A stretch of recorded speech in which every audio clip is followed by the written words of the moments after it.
열심히 공부하시고 그만큼 정성을 들이면은 그 지식들이 다 배워 돌아오는 말입니다. 약간 꼰대 같은 얘기 같은.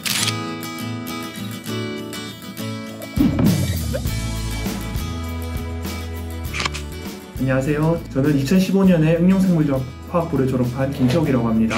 생화학이라는 수업을 한 5학기 정도 연속으로 지도를 해서 실험 리포트 작성 요령에 대해서 제가 설명을 해드릴 수 있을 것 같습니다. 왜냐하면 기본적으로는 논문의 형식을 따라간다고 생각하시면 됩니다. 인트로덕션, 마테리얼 앤 메소드, 리절트, 디스커션, 마지막으로 컨클루전의 인트로덕션의 경우에는 실험의 이제 배경, 무엇을 하기 위한 실험인지 그 목적에 대해서 서술을 하시고, 그 다음에 어떤 원리로 이제 이 실험 방법론이 이제 작동을 하는지 한 A4 한 장 정도 방법에 대해서는 이제 자기 주관이 들어가지 않고 정확한 객관적으로 이제 기술을 하시면 됩니다. 논문을 이제 나중에 쓰시게 된다면은 이제 결과와 디스커션이 구분이 될 텐데, 학부 수준에서는 값을 측정한다고 하면은 값을 쓰시고 이 값이 어떤 의미가 있는지를 한 문단씩 이렇게 실험 결과별로 나누어서 써주시면 되고요. 마지막으로 콘클루전에서는 그래서 실험 결과에 대해서 총 요약을 쓰시면 됩니다. 왜 안 나왔을까? 그러니까 왜 잘못되었는가까지도 쓰셔야 됩니다. 내 실험이 이제 어째서 잘 됐는가, 어째서 잘 안 되었는가, 그런 것들을 이제 잘 나타냈는지를 보지 실험 자체가 잘 되었는지를 보통 매기진 않아요. 내 생각이 다른 사람들에게도 이제 설득력 있게 다가가야 돼요. 그러기 위해서는 결국 내 피설로 이제 내 생각을 아무렇게나 쓰는 것이 아니라 이제 정지식에 기반해서 잘 쓰는 것이 중요합니다. 제가 했던 실험에 이제 이론이 되는 배경 지식들을 가지고 와서 거기서 나온 내용들을 접목을 시켜서 이 실험을 결과 해석을 해야 돼요. 창의력보다는 그 부분이 중요합니다. 얼마나 내가 그 배경이 되는 전공 지식을 잘 이해했고 이걸 실제로 실현할 수 있는가. 전공 실험은 보통 그 부분에 중점적으로 보게 됩니다. 레퍼런스야말로 사실 앞에서 말씀드린 것보다도 더 중요하다고 느꼈습니다. 제가 앞서 말씀드렸듯이 전공 지식을 잘 이해했는지, 이것이 이제 나의 망상이나 단순한 나의 생각이 아니라 이제 이론에 기반한 이제 생각이라는 걸 증명하기 위해서 레퍼런스를 잘 써주셔야 됩니다. 학부생 수준에서는 논문까지 갈 필요는 없고 보통 전공 책들, 그리고 잘 학교 도서관이 잘 되어 있기 때문에 찾아보면은 그 전공 책뿐만 아니라 그 실험에 관련된 책이 있는 경우가 많아요. 그 책을 참고하시면은 어지간한 내용들은 다 다른 내용을 다 잘 쓰고 레퍼런스를 똑바로 안 달았다. 예를 들면은 이제 구글링을 해서 위키피디아 같은 것들을 이제 레퍼런스로 달았다. 이렇게 되면 아무리 잘 써도 A-를 넘기기 어려울 겁니다. 내용은 어차피 다 똑같은 실험을 하고 그 다음에 알고 있는 것들이 보통 다 제한되어 있기 때문에 그렇게 특별하게 다루기가 어려워요. 주로 형식을 보게 됩니다. 학계에서 사용하는 룰들이 있습니다. 예를 들면 논문형, 레퍼런스를 다는 형식, 정해진 형식으로 쓰셔야 돼요. 이 부분에 대해서는 이제 잘 모르시겠으면 교수님께 여쭤보시면 되고, 아니면은 구글 스칼라라고 해서 사이테이션이라는 항목에 들어가면은 몇 가지 정해진 형식이 있습니다.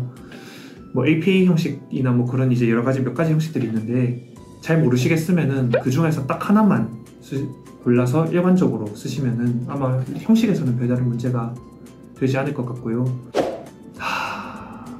정말 위키피디아를 참조하셔서 그대로 쓰시는 경우가 상당히 많아요. 참고를 하실 수는 있어요. 찾고 나서 어떻게 하냐 하면은 위키피디아 아랫부분에 보면 주석 항목에 이 내용이 어디서 발췌가 됐는지에 대해서 나타나 있습니다. 그 발췌가 된 부분이 다른 인터넷 사이트다. 그러면은 거기서 들어가시면 또 어지간하면은 그 원문이 표시되어 있을 거예요. 그렇게 타고 들어가서 전공책이나 논문이 나올 때까지 반복을 하셔야 됩니다. 아무래도 조교들도 사람이다 보니까 자기들이 보기 어려우면은 되게 채점하기가 곤란하겠죠.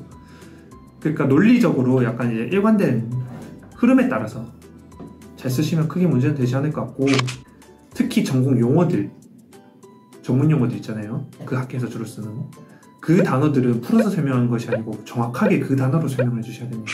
이 레퍼런스 형식 같은 부분을 이제 잘 모르고 이제 어떤 저널에서는 A 형식을 사용했는데 다른 저널에 대한 뭔가 내용을 들고 올 때는 B 형식을 사용하고, 이런 식으로 일관되지 않은 형식을 사용했을 때 감점이 된 부분이 있어서 좀 아쉬운 부분이 있었습니다. 어떤 학생의 경우에는 내용은 다 맞는데 그 인터넷에서 막 긁어온 것 같은, 실제로 찾아보면 그대로 나오거든요.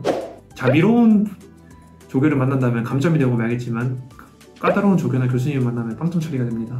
요즘은 같이 모여서 공부를 하는 경우가 되게 많은데, 똑같이 같이 공부할 수 있는데 만약에 똑같은 내용을 보고 똑같은 형식으로 쓴다 하더라도 문장을 좀 바꾸고 순서를 바꾼다던가, 그러니까 나만의 표현으로 좀 쓰는 건 필요해요.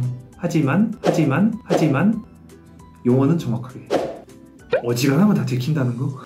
그게 똑같은 거 자꾸 보면 눈에 익거든요. 그러면은 아무래도 의심이 가기 때문에 한번 찾아보게 돼요. 근데 예를 들어서 소스나 인터넷에 있는 내용들을 봤다. 거기서 문장만 바꿔도 사실은 이제 어지간하면은 안 잡을 거긴 한데요.